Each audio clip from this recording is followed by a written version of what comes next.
बिस्मिल्लाहिर्रहमानिर्रहीम। अस्सलाम वालेकुम।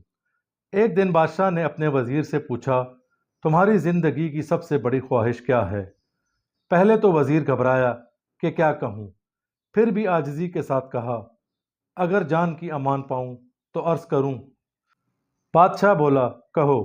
वजीर ने कहा, अगर आपकी सल्तनत का मुझे 10वां हिस्सा भी मिल जाए तो मैं अपने आप को दुनिया का खुश नसीब शख्स समझूंगा।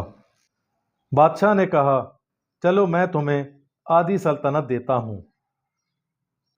वजीर आजिज़ी से, मैं इतना खुशनसीब कैसे हो सकता हूँ?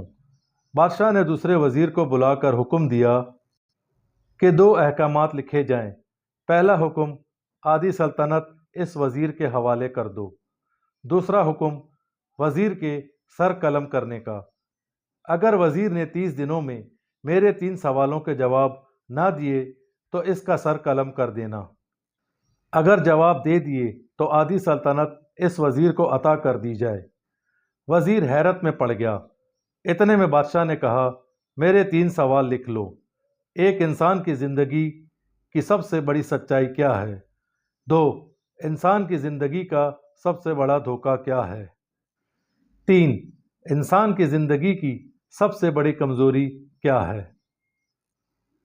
बादशाह ने नक्कारे पर चोट लगवाई और आवाज बुलंद होकर कहा, तुम्हारा वक्त शुरू होता है। वजीर दोनों परवाने लेकर महल से बाहर निकल गया। वजीर ने तमाम मुफक्किर, अदीब और ज़हीन लोगों को इकट्ठा करके अपने सवाल इनके सामने रखे। इन सब की बहस चलती रही मगर कोई खातिर ख्वाह जवाब वजीर को ना मिल सका। अगले दिन दानिश्वरों की तादाद बढ़ा दी गई मगर तसल्ली बख्श जवाब फिर भी न मिल सका। इस तरह की कई दिन गुजर गए। यूं वजीर दारुल हुकूमत से बाहर निकल गया मगर फिर भी कोई जवाब ना मिल सका। कभी इस दर तो कभी उस दर, कभी इस शहर तो कभी उस गांव। वजीर मारा मारा फिरता रहा।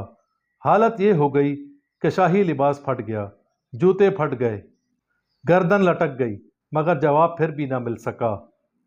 यहाँ तक कि शर्त का आखिरी दिन आ गया और सोचने लगा कि दरबार में पेश होना है।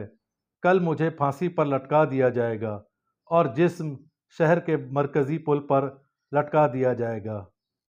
मायूसी के आलम में एक बस्ती में पहुंचा जहां एक फकीर अपनी झोपड़ी में पानी के साथ सूखी रोटी खा रहा था और साथ ही इसका कुत्ता भी प्याले में दूध पी रहा था। फकीर ने वजीर की हालत देखते ही कहा कि आप सही जगह पर पहुंच गए हैं। आपके तीनों सवालों के जवाबात मेरे पास हैं। वजीर ने हैरानगी से पूछा, आपने कैसे अंदाज़ा लगाया कि मेरा मसला क्या है और मैं सही जगह पहुंचा हूं? फकीर अपनी जगह से उठा और जिस बोरिए पर बैठा था उसे उठाया और वजीर को दिखाते हुए कहने लगा, ये वो शाही लिबास है जो बादशाह अपने वजीरों को इनायत करता था। मैं भी इस सल्तनत का वजीर था। मैंने भी शर्त लगाने की गलती की। नतीजा आप खुद देख लीजिए। फकीर अपनी सूखी रोटी खाने लगा तो वजीर ने कहा, तो क्या आप भी जवाब तलाश नहीं कर सके? फकीर मुस्कुराते हुए, नहीं, मगर मेरा शाही परवाना आपके परवाने से मुख्तलिफ था। मैंने बादशाह को जवाब दे दिए, सल्तनत का परवाना फाड़ा और अपनी झोपड़ी में आकर बैठ गया। मैं और मेरा कुत्ता दोनों मुतमईन जिंदगी गुजार रहे हैं। वजीर सख्ते में आ गया। वजीर ने सोचा, ये वक्त बहस का नहीं है। फरियादी बनकर फकीर से सवालों के जवाब पूछने लगा।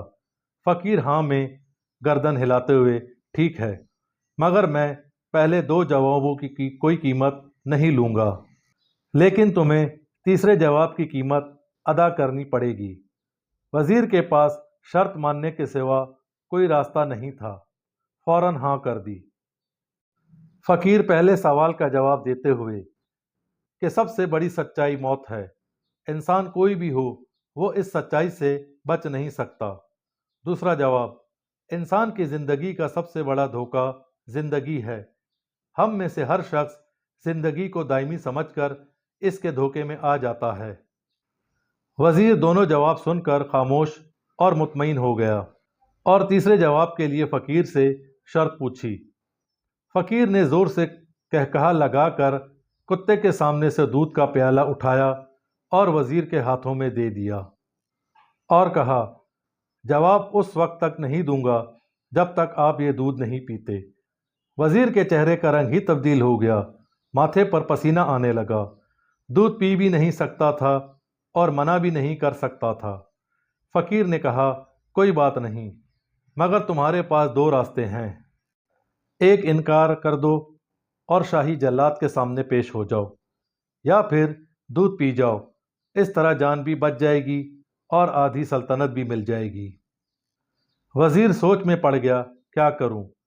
ایک طرف زندگی، دوسری طرف سلطنت، دونوں ہی قیمتی ہیں، مگر قیمت چھوٹی سی، کتے کا جھوٹا دودھ۔ وزیر سوچتا رہا، کیا ہونا تھا؟ وزیر جان و مال جیت گیا اور سیلف ریسپیکٹ ہار گئی۔ وزیر نے ایک ہی سانس میں دودھ پی لیا۔ اس پر فقیر نے جواب دیا کہ انسان کی سب سے بڑی کمزوری غرض ہوتی ہے، یہ اسے کتے کا دودھ پینے پر بھی مجبور کر دیتی ہے۔ یہ ہے وہ بات جس نے مجھے سلطنت کا پروانہ پھاڑ کر اس جھونپڑی میں بیٹھنے پر مجبور کر دیا۔ میں اس وقت سمجھ گیا کہ میں جوں زندگی کے دھوکے میں آؤں گا، موت کی سچائی کو فراموش کرتا جاؤں گا، اور میں موت کو جتنا فراموش کروں گا اتنا ہی غرض کی دلدل میں پھنستا چلا جاؤں گا، اور مجھے روز اس دلدل میں سانس لینے کے لیے غرض کا غلیظ دودھ پینا پڑے گا۔